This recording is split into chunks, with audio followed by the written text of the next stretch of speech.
Hello and welcome back to the Moment of Truth podcast.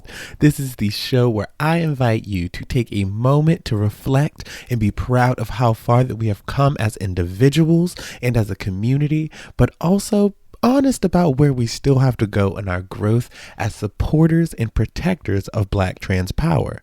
Through personal testimony and honest conversation with community leaders, we will recognize the power we all have lurking within ourselves to not only impact our lives in a positive way, but also keep pushing Black trans power forward.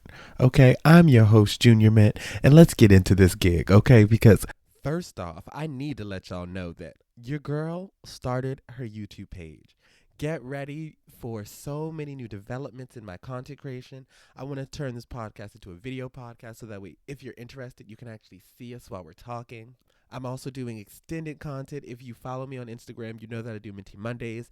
Literally just posted an 8-minute version of that on there. I'm also going to be doing reviews. I'm going to be talking about TV shows and music that I love, but as well breaking down drag. It's going to be amazing. And so, yeah, that's the first thing y'all need to know. But also, I am so excited to get to talk with you and share how this freaking amazing week has been. But before we do that, you know exactly what we have to get into first, okay? We have to get into our morning affirmations. Again, if this is your first time listening, I need you to repeat this back to yourself, every line as if you mean it. And if you don't mean it, it's time to whip out that Meryl Streep level of acting, and it's time to really serve it to me, okay? Because these words are to help uplift you and remind you of your worth, you of your power. Because every single day, the worst thing you can do is forget your own power, okay? And so repeat these after me. Every single day, I am growing, and I'm not just growing, I'm evolving. Evolving into a more happy, kind, and empathetic person because every obstacle is nothing more than a learning lesson.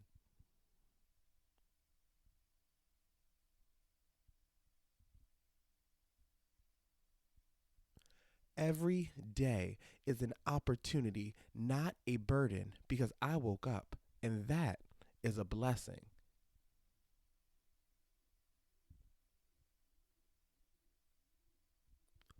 I am going to protect my happiness by any means necessary.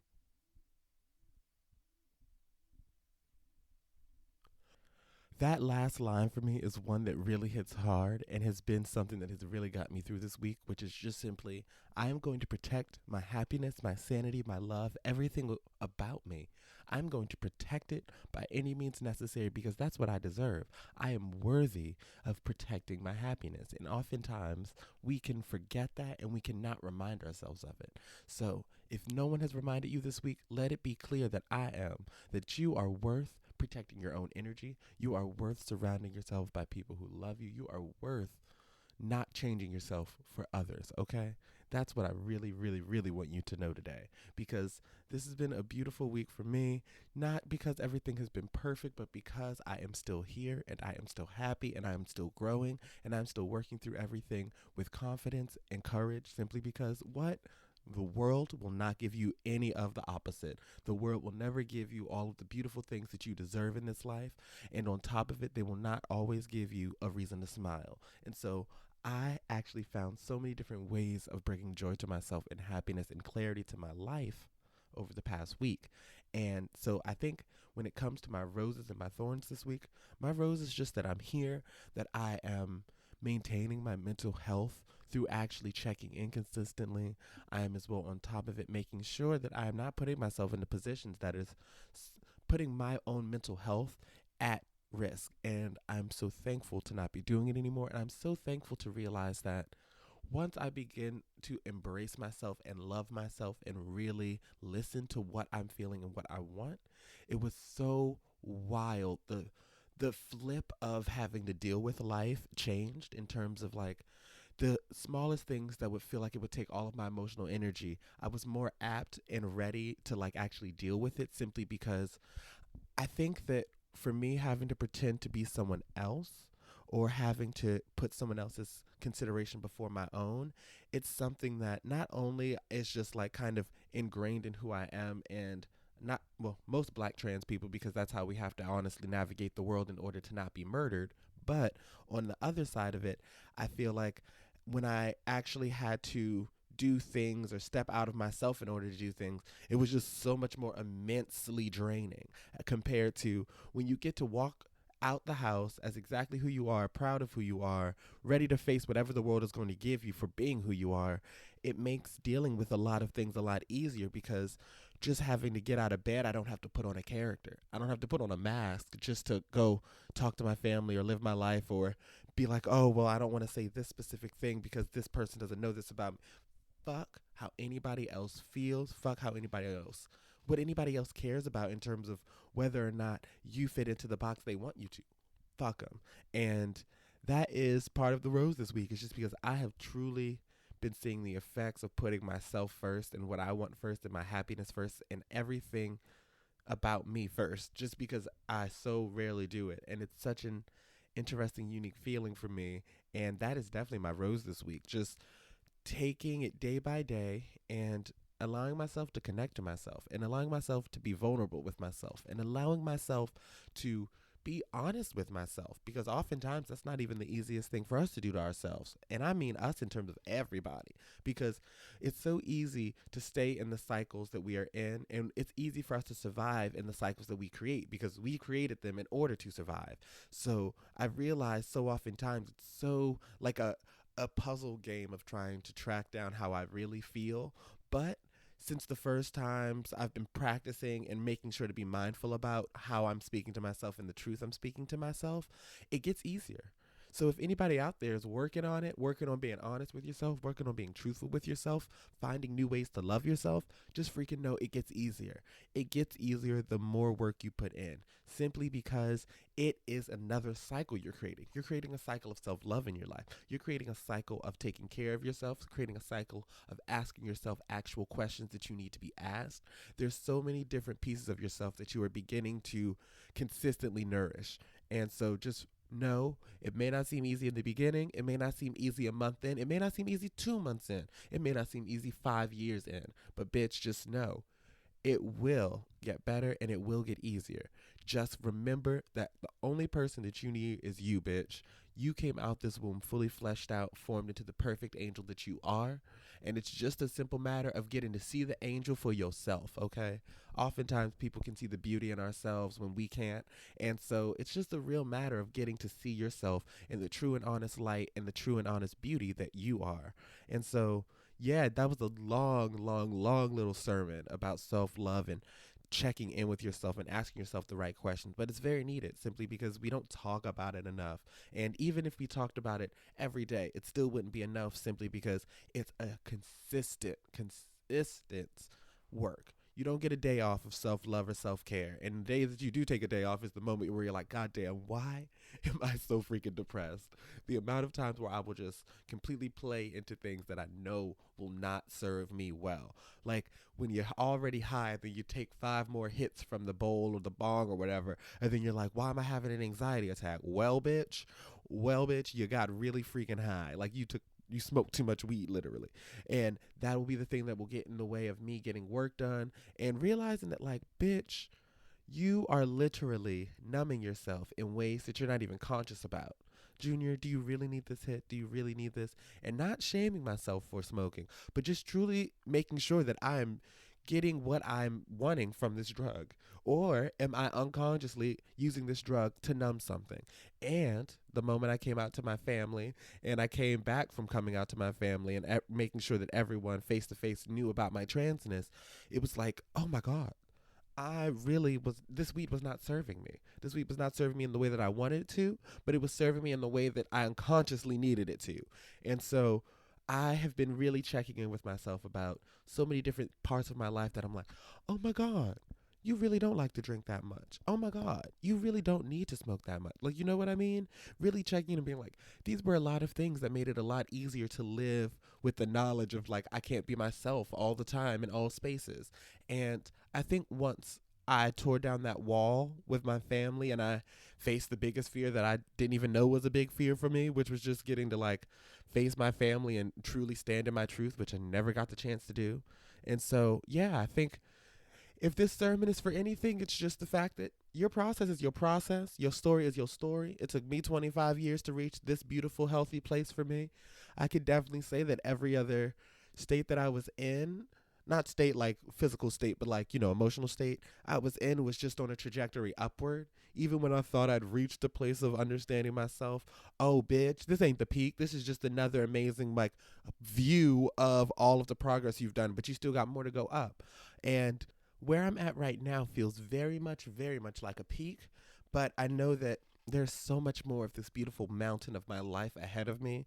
And I'm just excited to navigate it and take care of myself through all the ups and downs. And yeah, I think that's my sermon for this one because literally I am so enamored and in love with and completely so engulfed in the fact that this is what it could be like to take care of yourself. This is what it could feel like to actually check in with yourself and feel like you can actually carry yourself into every space you walk into, even ones where your family's there. And yeah, I feel really great. And I just want to repeat it one more time that you're doing fantastic. If you're listening to this and you were trying to make progress in some part of your life, some piece of your life, just know you're killing it, bitch. You're killing it. There is no check in marker that society gives you where you could be like, oh, how's everybody doing at this stage of your life with this trauma? No. You need to use your life and your progress as the benchmark. Do not look at other people. Do not look at what's going on in society, in a celebrity's life, and hell, in your neighbor's life.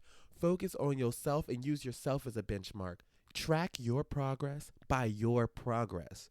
Your progress, your growth, your love, every single piece of you that is evolving and getting to higher and higher vibrational states. If you don't know what that means, Google it. But getting to a higher place of enlightenment. And for all of those different pieces of you, use you as the benchmark, okay? Look at yourself 5 years ago, 10 years ago. Are you actually on a trajectory upwards, or are you just living? Are you just coasting through life? These are the questions you need to ask yourself, because these are the ones that I ask myself, and these are the ones that help me out the most, because I will look back and I'll be like, oh, I am really still in the same mental space that I am in, that I was in when I was in high school, or I was in college. It's just truly one of those things where how often have you looked back at your life? How often have you looked back at how you felt? Do you still feel like the scared little kid from 10 years old? Or maybe the scared little kid from 15? Maybe you're the scared grown adult. Like, there's so many levels of yourself that if you don't ask the questions, you won't be in touch with. The best thing you can do is ask yourself questions. Even questions that you feel are stupid, foolish, or just erroneous. Bitch, ask them, because it's how many times do you ask someone else a question because you're intrigued about them when you don't ask yourself any questions? Just because you live in this vessel you call your body does not mean that you know it.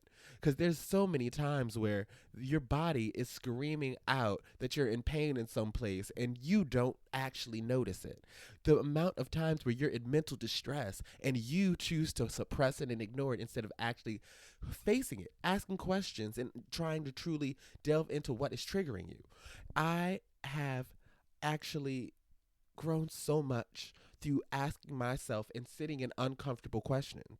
Nothing was more uncomfortable than me coming to terms with the fact that I have lived 20 plus years of my life as like a cisgender gay black man, and realizing that all of that was not even who I was, and that I had been putting up a whole facade to not even deal with the internalized transphobia that society put into me. So that's what I mean by sitting in those uncomfortable places, because discovering something new about yourself is never, ever going to be a comfortable thing, because it is like finding out that like there's $1 million stored in your house randomly, like just buried under your floorboards is $1 million. Like, how would you feel knowing that like there's all of this wealth here that I could have been really digging into and using to enrich my life, but instead I've just been walking over it and ignoring it? That's literally the exact same thing. I realized there was this beautiful, beautiful woman inside who was just dying and dying to get out and actually express herself. And I'm just so thankful that I got to actually talk to her. I get to be her friend and realize that that friend is me. Like, I am my best friend. Like, you know what I mean? And so, yes, that is my whole Roseanne thorn for this week. I know I didn't really talk about a thorn, but like, this is all of the beautiful processes that I'm going through, and I see them all as beautiful gifts and beautiful flowers in my life, ups, downs, in betweens. And so this week's thorn is just advice and love and compassion, because every single up and down in your life is still a part of your life. An up is not the end, and a down is not the end. There will always be more work, more deep digging into yourself, more reckonings, more realizations to come. There will always be another thing to realize and discover about your beautiful self, whether it be good or bad, because at the end of the day, you're going to wake up tomorrow and all of it will still be a part of you. And the best thing that we can try to do is try to love all of the pieces of ourselves. Every single one, even the ones we don't like, even the ones we don't want to look at, still appreciating them because they are a part of who we are. I look back at some of the most traumatic moments of my life and I don't fucking like them, but bitch, I made it through. And it doesn't make it all right that any of the traumatic things that I didn't deserve to happen to me happened to me. But, bitch, I made it through, and I will make sure, sure as hell, that no one else has to go through it as well. And so that is my rose and my thorn for this week. And I get to introduce to you someone who I absolutely adore. I can tell you already that this will be a two-parter interview. And when you begin to listen, you will definitely understand why it is a two-parter, because she really went into a beautiful place, and I want you all to hear the full thing. I truly, truly, truly, truly, truly believe that the wisdom and the love that she drops in this podcast is so worth every minute.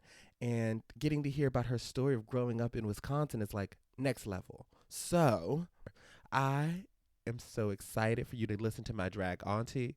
I love her very much. We have done a lot of art together and a lot of just communing. I love her so much. She is not only a seamstress, she is not only a wig artisan, she is not only a hairstylist, she is not only one of the kindest people I know, she is one of the most talented drag performers I've ever seen grace a stage, and someone who can completely keep you locked onto a performance for 16 minutes. Literally, I've seen her do 16-minute performances where people's jaws are on the ground. There are costume changes, there are wig changes. It is like production. So, without further ado, I am beyond excited and just honestly overjoyed for you all to get to meet, listen to, and love just as much as me, the one and only, the Suburbia. I'm so excited and so honored to sit down and talk to you, Suburbia, because you are honestly, in my opinion, one of those people in drag who I think, like, you need a documentary about you. You say so. The amount of people that you have influenced and affected in a positive way, the amount of community that you have created, the amount of shows that you've done, the amount of looks, the amount of venues you've been in. Like, you're the person for me who I'm like, oh my God, what's the word? I'm like, you're the like, I don't know what's coming next. Like, you know what I mean? Like, from down to like amazing group numbers with Suzanne Bartz to freaking amazing like solo numbers that you'll be doing at the Rosemont, like all of these amazing different pieces of yourself. But then on top of it, not only are you doing these wigs, not only are you making these amazing outfits, but you are that person for me who does so many amazing, amazing things, not only for the community, but also like with your own self and your artistry. And on top of it, yes, your hair artistry too. So, my first question for you, Suburbia, is if you had to like give a thesis statement about who Suburbia is, what would be your pitch to people? Be like, Suburbia? Oh, the Suburbia is blank. The Suburbia is an auntie from the suburbs who does not give a fuck about how wacky or unapologetic anyone thinks she is. She delves into the 90s. She delves into people's souls. She shows up as a character actress in all of those movies as the witch or the auntie or like the woman that said, go that way, or you don't need him, or you don't need any of them. Yes, yes, yes, And yes. sometimes she does a little jig. That's who she is. I'll never forget. the first time I called you auntie, and you were just like, "Auntie? How am I the Mhm. auntie?" Just so like, what are you talking about? I am not the auntie. I was like, you ain't calling me no auntie. You are the quintessential auntie. You are the quintessential auntie. And do you know where that roots from? Is that like, was that just who you were in your family? Like you were just Oh always this no, oh loving no, auntie that's a person? really good question. Like, I had a lot of great wacky aunties that were that are Mm. and are still today unapologetically black.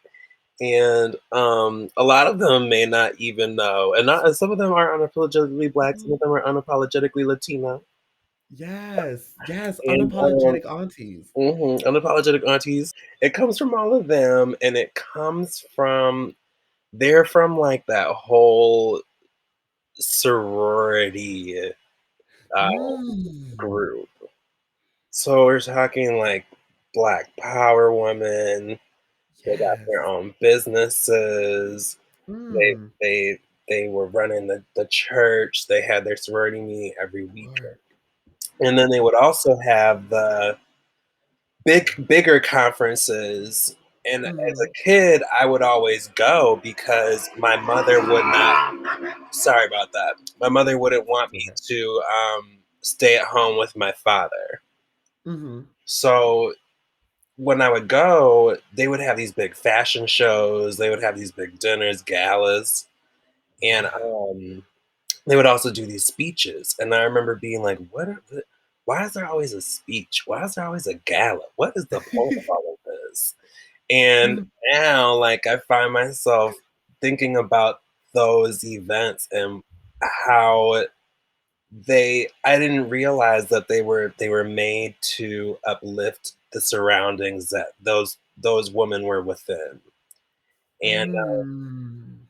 And one could say like, what are all these women getting together, just having fundraisers together for da da da da da? But in the Uh-huh. same breath, these women are, especially on the local level, they're making money for different clinics, different schools, different movements, and Wow. some things they're doing silently, and some things they're doing publicly. And the history I of love. these sororities all have a rocky past. And because Mhm. we live in America, we generalize things, you know? Fully. So right, we generalize the fuck out of everything, and then we don't even see, like, like, there's and then you look at the black culture, you look at our culture, right, and our cultural Mhm. traumas, and Mhm. how a lot of black people that we see every day are striving to create a Western civilized culture that they saw in their own American dream. Mhm. So we Mhm. all have to look past those things Yes. and bring our Yes. perception to that these women are trying to make a better world for other people. I love that because there is a moment when you step out of the image that you have seen and the image that you have been raised in and truly step out into some true selflessness. And I Um, truly think about how growing up for me, the church and everything that my mom did were always the places where I was like, I learned what empowerment was, what upliftment was, the mhm, fact that like there were people who needed things far more than you needed them, even though you needed them a lot too. Like mhm, it was like mhm, sitting there and like knowing that my family is poor and struggling, but then seeing how my mom is still fighting and this whole church is still fighting for people who are sick and shut in who can't leave their houses. And it's like it was always that like humanizing aspect that like is truly, truly representative of like suburbia, in my opinion. And you saying that that is where suburbia comes from makes so much sense because I'm like, mhm, that is the definition of not only what you do, but the POC collective. But every time you get together, any group of performers in order to do a group number and everybody gets paid and everything, and it's like great, great time, great exposure. It's like it's all in the same energy and the same goal of uplifting people other than yourself. And yes. you better work suburbia. You better work suburbia. And while I personally know exactly where you're from, tell this beautiful audience where you grew up, where you're from, what your hometown was like, because we've gone over it. That's part of the reason why I'm so excited you're on here is because I know so much about you and how amazing you are, but there's no Wikipedia pages for me or you or some of the most amazing people in our community. So, where are you from? Tell the folks. Well, now I'm from Brooklyn. I'm officially a resident. That I didn't even know. You're officially a resident, like here? Here. It's that's how long I've been here. How does it feel? I'm like, damn. But I'm Whoa. from Wisconsin. So, what is that like to grow up? And on top of it, what is the queer scene like? The queer people in Wisconsin are just as queer as the queer people in New York. Hmm. Got lots of drag family out in Wisconsin. Hmm. Like Um, who? like Malia Marvel, Melee McQueen.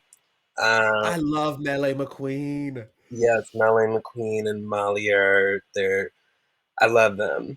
Also, Linda Joe. Love Linda Joe. Ooh. And I have a lot of drag family members in Chicago too. So that I love my Midwestern drag family.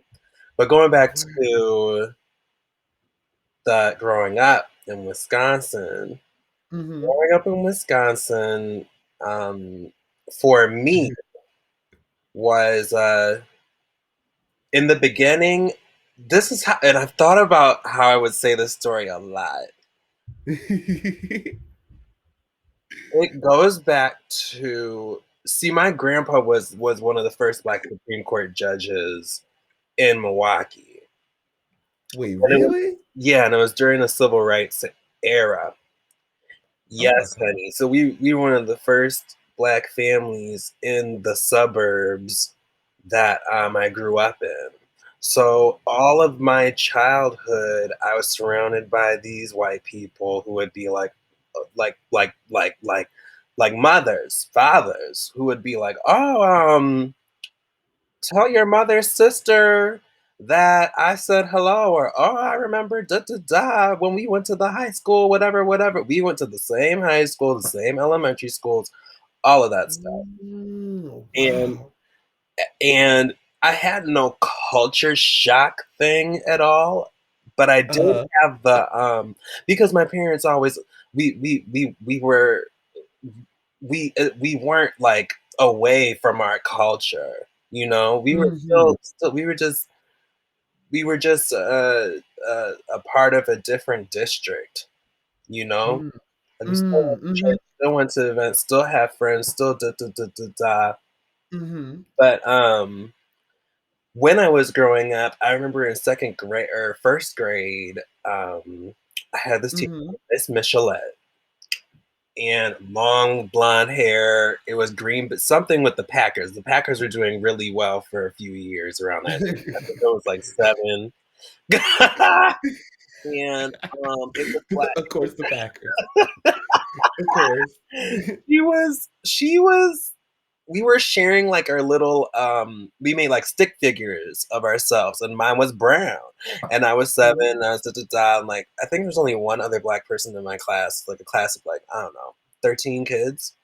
And Uh-huh. um, I remember her and me arguing about how the skin color of my doll was brown and it wasn't black, because I didn't understand what it culturally meant to be black. That Mhm. was like my first taste of like, what is going on with the world? Mm. That is such an wow. That is Yeah. so interesting. The difference between brown and black. Most Black people always remember the first time that they had a Black teacher. Do you remember the first time that you had a Black teacher? Yes, my first black teacher was Miss Baez. She was my art teacher What grade was that? from kindergarten to fifth grade. Oh, work. Oh my God. And were there a lot of Black teachers at your school, or was there just like There were a about few? 3 or 4, and I think, yeah, there were about 3 or 4. But how many teachers in total? I'm interested. Maybe 14. Uh, See, because in my head, I went to a high school of over 3,000 students. So for Oh me, no, it no, was no. like, This was like Midwest. that's exactly. A lot of time was spent explaining to people why certain things about me were the way they were. Because I was Mm, surrounded by a lot of white people, you know, mm-hmm, and I was mm-hmm, surrounded by a lot of black people who mm-hmm. would always ask me why I wasn't a certain meter of blackness. I know exactly what you mean. Right when you're a child and you're going through that, it's like a tug of war sometimes. And on top of that, I was in Jack and Jill. And for those people who don't know what Jack and Jill is, it's a mothers or a black mothers organization for their children. I've not heard somebody say that in forever. I was born Wow. into it. And some of those kids didn't think that I was like a certain meter of whatever they had. So it was Hmm. like a trifecta for me of like, you're not this, you're not that, you're not that. And then in the midst of it all, I'm figuring out that I'm this queer gay boy. And Oh. the performing started to come when my mom was like, you need something to do because you don't want to play soccer, you don't want to play basketball, you don't want to, what do you want to do? You have to do something else. You haven't tried doing this, let's do this. And my mom was a theater major, theater minor rather. uh I think in Whitewater, Wisconsin. It's a university of Whitewater, Wisconsin University, and Whitewater does not sound fun. it wasn't, honey. It wasn't. I got stories that aren't my stories to tell. Ooh, save that for the memoir, mama. Right. She was like, you should do this, and I think I was like in sixth grade, and I was like, okay. So I started doing storytelling for forensics, and That is the that was nice. one. I started out with Bill Cosby, before we all knew about Bill Cosby, True. and I just stuck with it and I kind of liked it and I started doing well and I started winning these things and I was like, oh, I kind of like this. I didn't really know where it was going to go, but Oh. when that started happening, I also started going to military school because my dad thought I was a delinquent. He thought I needed help. Honey, my dad he is something else, honey. He might be listening to this now. I don't know where he is these days, but he knows I still exist. He put me in that military school, honey, and the first person I see No. was my school bully. No. Yeah. Wait, okay, question. So like I got a lot of questions about this because the only military schools that I know about are from TV shows. So Mhm, in my I didn't know anybody who actually got sent to one. mhm. And so in my head, I'm like, are these You ain't even talking to Suburbia at this point. You talking to Jonathan. You talking to the creator. because we're gonna start with Jonathan, and then once they get to understand who Jonathan is, they can then begin to understand Suburbia because Suburbia grew out of Jonathan. So we got to know Yes, Jonathan to get to exactly. Suburbia. That's why I started with the past. That's why I started with it. Exactly. But like, I'm like, was this military school close to your house, or was this like miles and miles away? Like, was this No, like a no, it was boarding? it was not that far away from my house. Now that I'm an adult, I know it Mm-hmm. wasn't that far away. But when I was a child, oh God, honey. My dad would pick me up from school, and sometimes I'd either have to get in my uniform when I was at school or whatever. But like, we would have inspection, everything, boots, Wait, little like thingies to make sure your pants are, and they would go through, check everything about, check your nails, check your hair, check your. It was only a 45-minute ride away from my house, but the fact that I had to go, and the fact that I had to ride with my dad to the place, and the fact that I didn't really understand why I was there in the first place was my entire existence because I would literally go to class and then right after class was over, I would go to the night school. And some of the things we would do at this school were crazy. Like what because it was at night, right? And, we're in Wisconsin, so like so wait, so you would get up in the morning and go to this school. This was just like, so it oh was no, like a I would day get up in the school. morning and go to regular school. Like regular Because K through 12 school. and then what? So then after that, you would drive 45 minutes to this military school. Yeah. Yeah, my dad would pick me up from school, and I would either go home, get dressed, or he would have the clothes in the car, and then I would like get dressed somewhere else. Or, honey, Oh, see, in my head, I thought that this completely replaced it because that just sounds even worse because then it's like, but yeah, now I don't even get to sleep. yeah, Oh my God. don't touch Okay. that, boo. Okay. So you would go after the school. I'm talking to Sometimes you my had to dog, change. y'all. Oh, no worries. Go grab her. Wait, what you about to do? Just so that they know, like in case you can't edit that out or whatever. We can edit anything. Oh, but you also so fine. We I don't, love Queenie. I don't mind sounding like Eartha Kitt yelling at people while she's in the interview. I don't mind.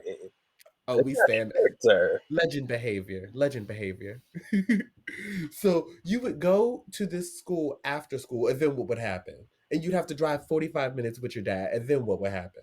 There were moments I remember where I was just like, this, I feel like I'm never gonna get out of it. There were moments that were horrible, and there were also moments that were really like, oh, okay, that memory is worth having. Da, da, da, da. Like we Mm-hmm. used to go on these like retreats and be in like a Wow. submarine, and like all of our little like platoons would be in the submarine, and we would like pretend like there's a problem on the submarine, and like all these things. Like we would go out to like this place called Camp Winneconne, and they would take us all out like in this bus, and we would all go to these little cabins, and they separate us by fucking gender, of course.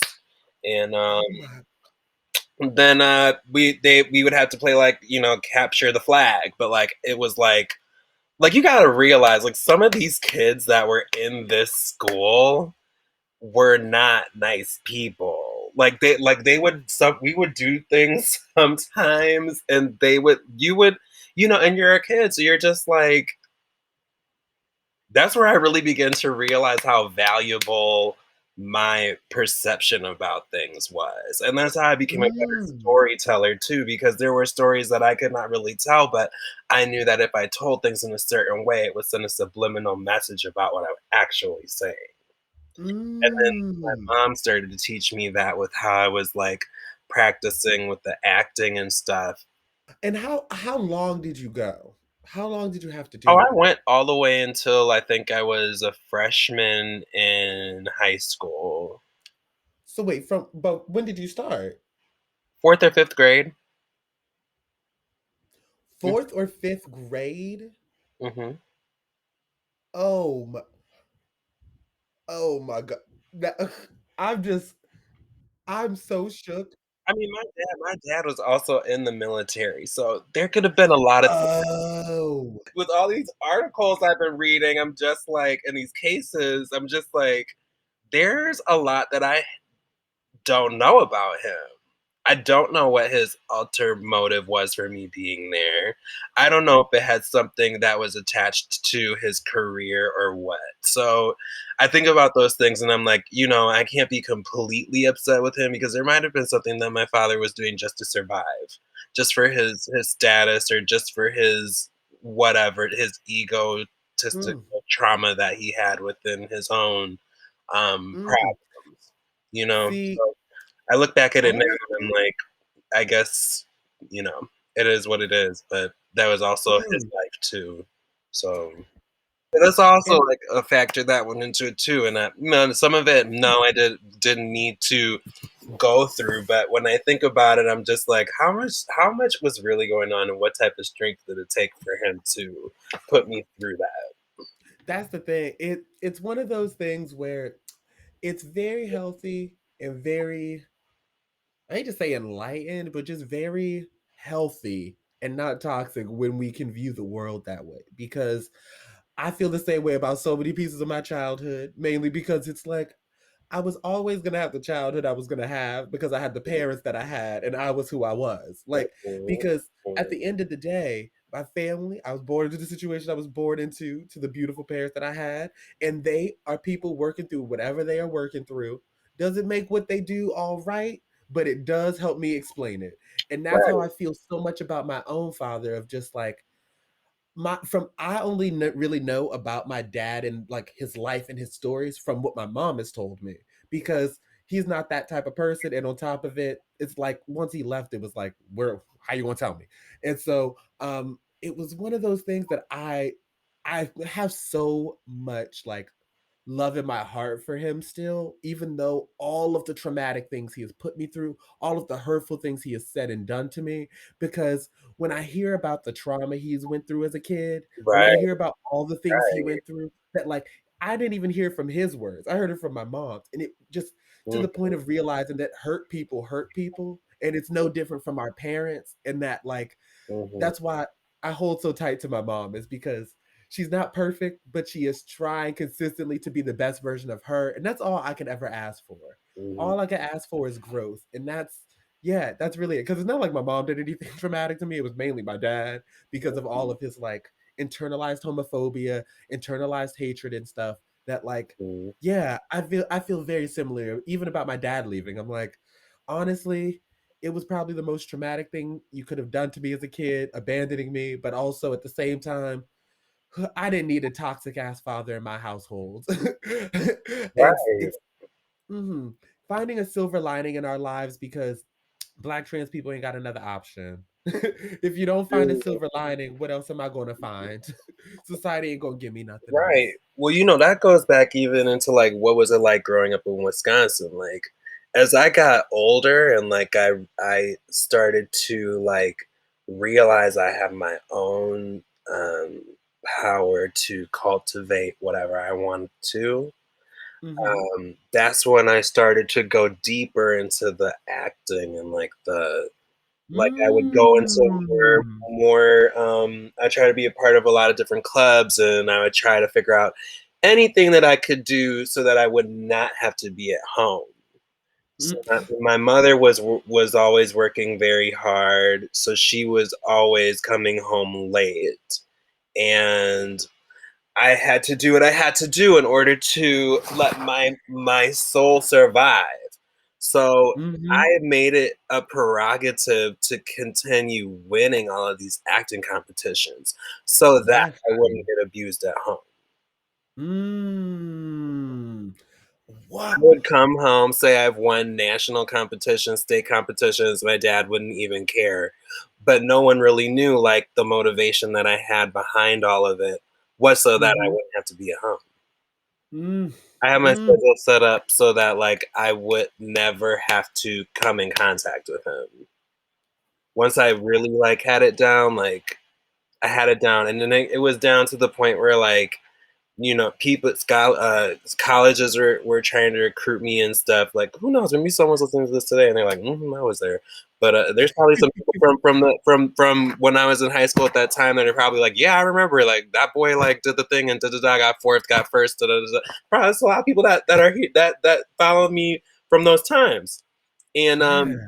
but during those times, that's what went down. And when it came to like, I think it was like I was like a senior in high school. Mhm. Then I was like, I was a junior. I was a junior, and things were like just sort of starting to be like, okay, maybe you'll go here, maybe you'll do this, maybe what do you think?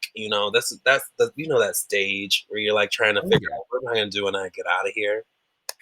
Completely. Yeah, because Completely. it's kind of like limbo for like 3 years. I think it's like limbo for 3 years, and then all of a sudden you're like, oh shit, like I figured it out. Yes. Right, you just sitting around like, oh shit, Okay, this is I cute. gotta Wait. go. My time's up. Y'all don't want to see me no more. Okay, but Period. when it came to junior year, like we had to like we had a lot of floods in Wisconsin. I tell these people the story all the time. I've never told it publicly, but I really don't care. Um, I can't wait. I'm 30 years old at this point. It doesn't really matter. But and I never told this story because I really like I was scared for my life. I was scared for my mother's life. I was scared for other people's lives. I was scared for my father's own life. But at the end of the day, we we had a lot of floods in Wisconsin. They probably still have a lot of floods, a lot of flash floods. And Mhm. that flash flood there was a particular flash flood that came where I realized it was the perfect opportunity for me and my mother to to to basically escape from the abuse. And Mhm. my mother, I had no idea being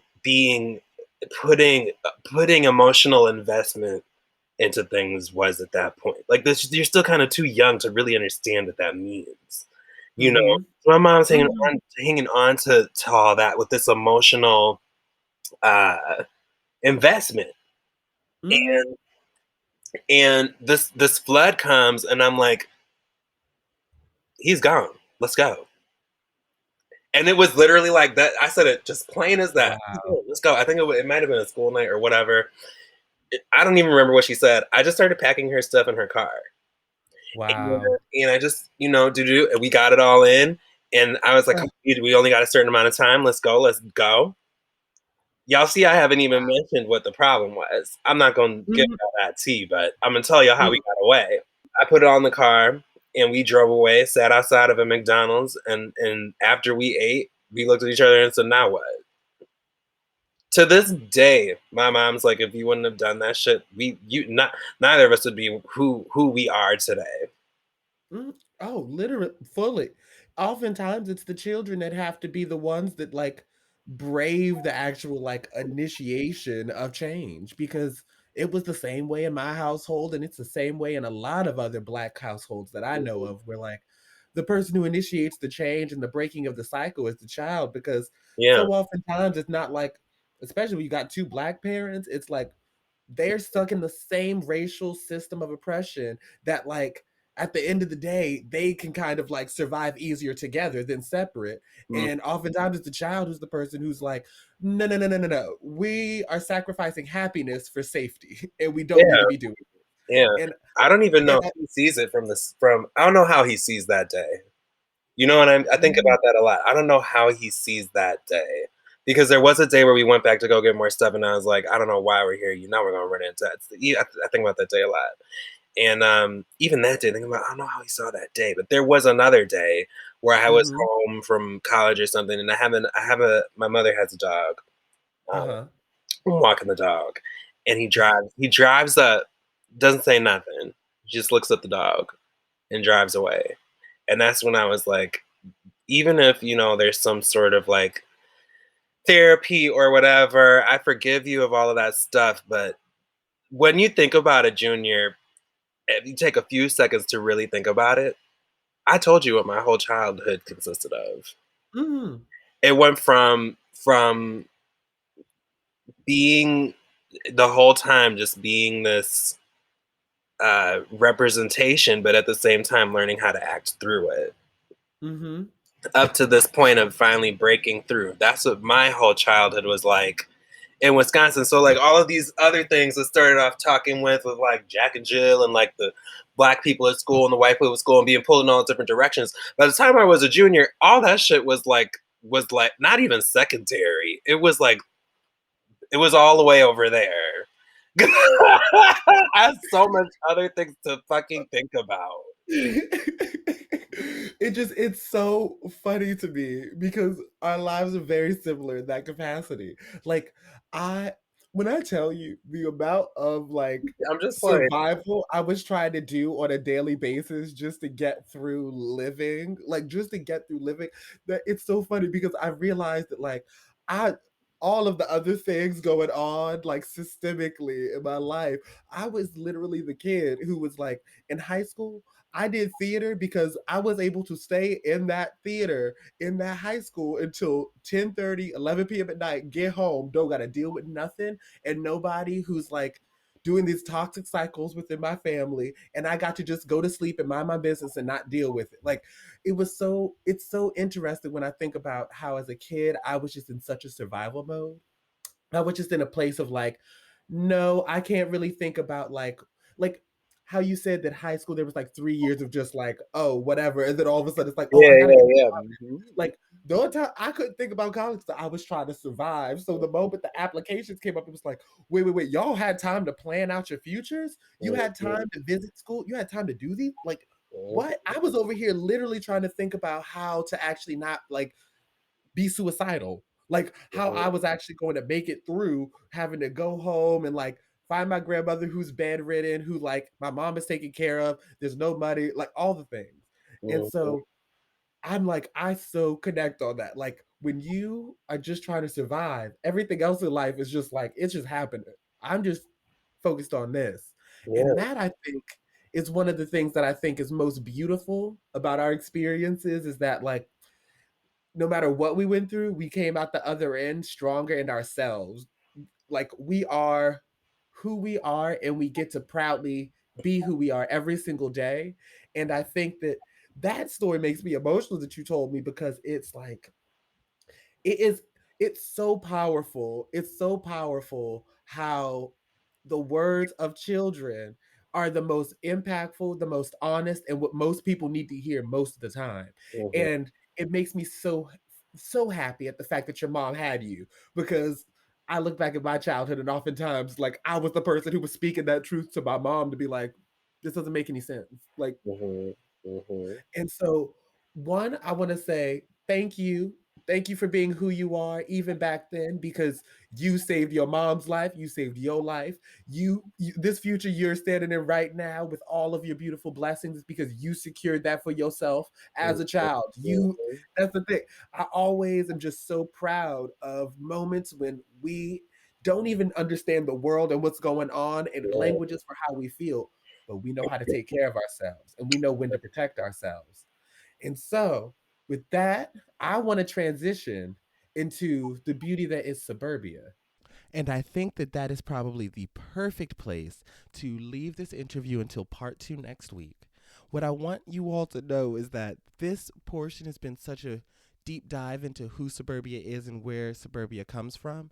And you're going to, in the next episode, get to really see where Suburbia is right now, what art she is creating, who she is growing into, and all of the amazing endeavors that she's about to dive deeper into the next stages of her life. And I am so excited for you to really listen to that and get to know her even more on that level because I just listening to this story was so impactful because I it was just the overlapping in my life down to just like growing up black and queer and not understanding anything while at the same time trying to just survive.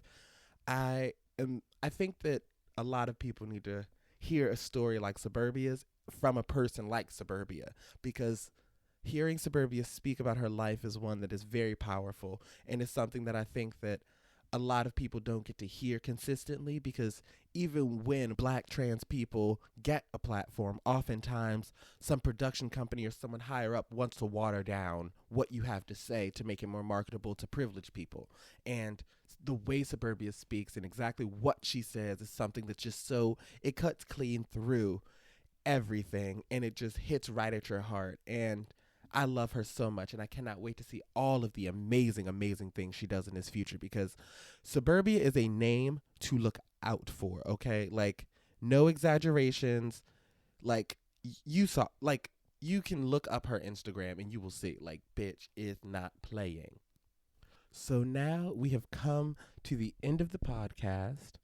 I usually do another segment after the interview, but this was such an impactful one that honestly, what I would prefer for everybody to do rather than listen to me talk for another segment, go and process this. Take 30 minutes, an hour, a whole day, whatever you need, whatever you want to process what Suburbia talked about because I think that Suburbia unpacked a lot in that interview. And I want you all to marinate on it because yeah, black trans people have so much wisdom just because we've had to.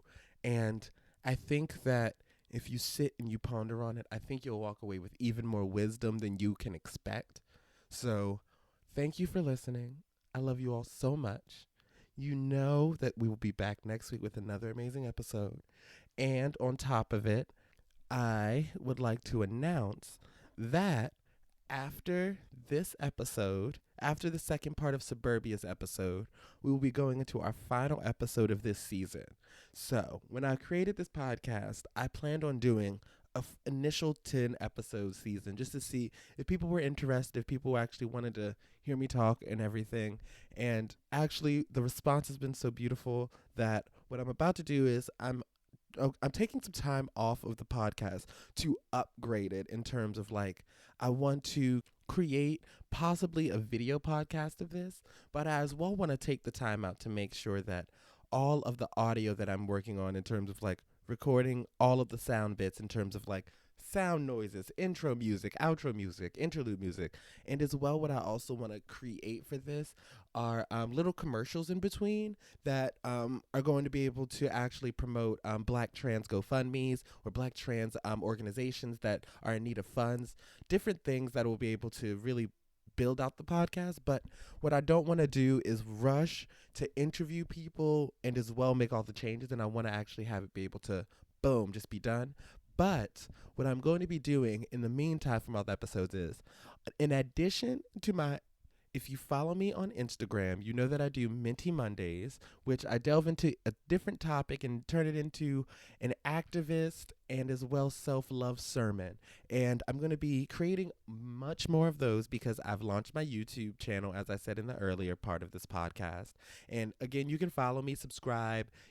Junior Mint with two T's. It's also in the link of my bio.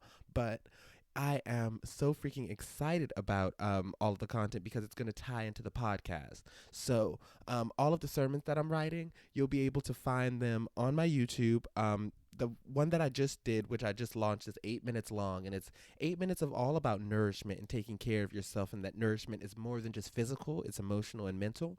And so, please feel free to dig into that, but also know that I'm going to be releasing short little podcast episodes like Minty Monday, little bites, I guess, and or not Minty Monday, moment of truth, little bites, so that way you're still getting audio bits and audio content from me. But I also just want to make sure that I want these interviews to keep getting amped up to another level and vibrating higher. So get very excited. I'm so excited to share all of the amazing things I'm working on. You guys really are not ready for what I'm about to release in about a month. Y'all are gonna be so shook, and I'm so excited for you all to be shook. And yeah, consider it like you got a little preview here because your girl is working on music, okay? Okay. So that is the end of this podcast. I love you all so much, and I will be seeing you all next week. We have, again, reminder, Suburbia Part 1 this week, Suburbia Part 2 next week, and then we have one more episode after that. And the guest for that episode is one that you do not want to miss. It is someone that want to you don't want to miss it. That's the best way I can put it because I'll announce who it is next week, but it's going to be the best episode that's ever been created ever. So get very excited. And honestly, like, it will literally be the best interview. So I'm so excited for you all. I love you all so much. You all mean the world to me. Thank you for listening. Thank you for being there to listen to the wisdom that I'm dropping. Thank you for giving me your wisdom. Thank you for sharing your love with me and letting me know that you love these podcast episodes. Thank you. And yeah, I will see you again in the next one. Take care of each other. Take care of yourselves. I'm sending you love, gratitude, and kindness. Mwah.